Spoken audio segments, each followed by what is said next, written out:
Guys, before we get into this video, please like and subscribe. It really helps the channel. Enjoy. Back to the video.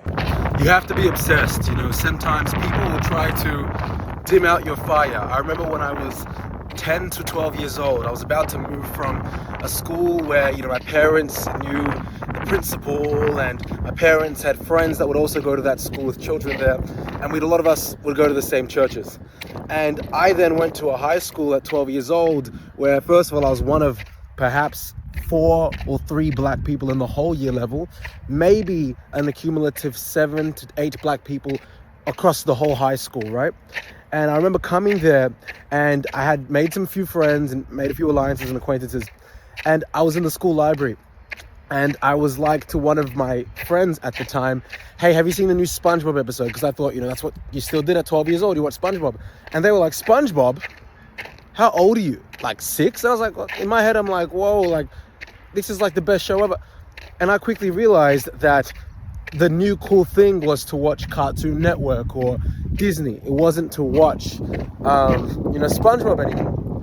But the reason why I mentioned that story is because oftentimes it's the most creative people that have been able to keep that childlike state of curiosity, of creation, of ideas, of concepts, of associations to things that seem childish.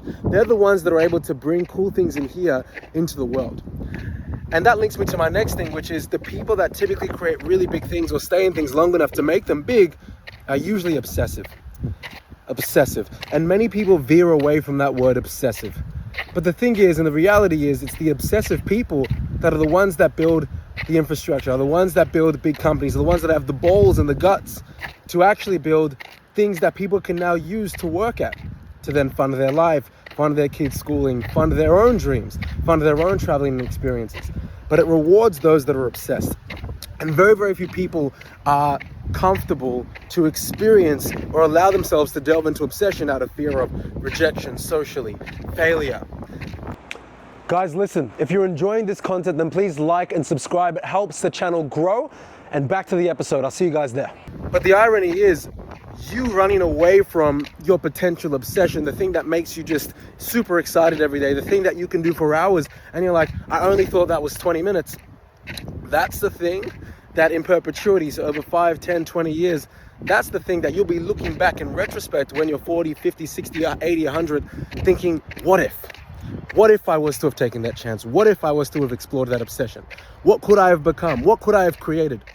And sometimes you have to make a very binary decision. Do I care more about how I am going to look at myself when I'm older? Or do I care more about how people will look at me now as I'm the youngest and the oldest I'll ever be?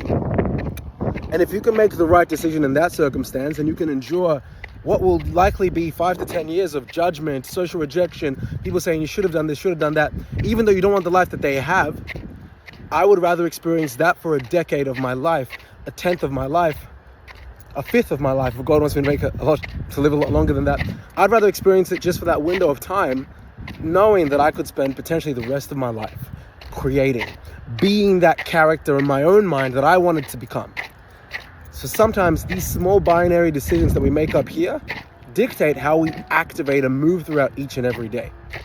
So I'd encourage you guys listening to this, be obsessive, be creative, don't kill your inner child, because otherwise you will regret it years to come. I'd rather live in some level of uncertainty now instead of have the regret of what I could have become later in my life. Some food for thought. Let me know if you guys agree. Let me know if you disagree. And it's been sitting on my head, and I've been speaking to a few people recently about this, and I've lost a few friends close to me over the last couple of months, to death. And it just becomes very apparent to me how essential making these decisions consciously really are. So that's my food for thought. Guys, I hope you've enjoyed that video. If you liked it and you got something from it, or even if you didn't, please like, share, subscribe, and drop a comment. It really helps the algorithm favor this channel. And the more you support us, the more we can give you guys more extreme levels of value throughout 2025 and beyond. Looking forward to the next episode and being able to serve you guys. And as always, think mega. Take care.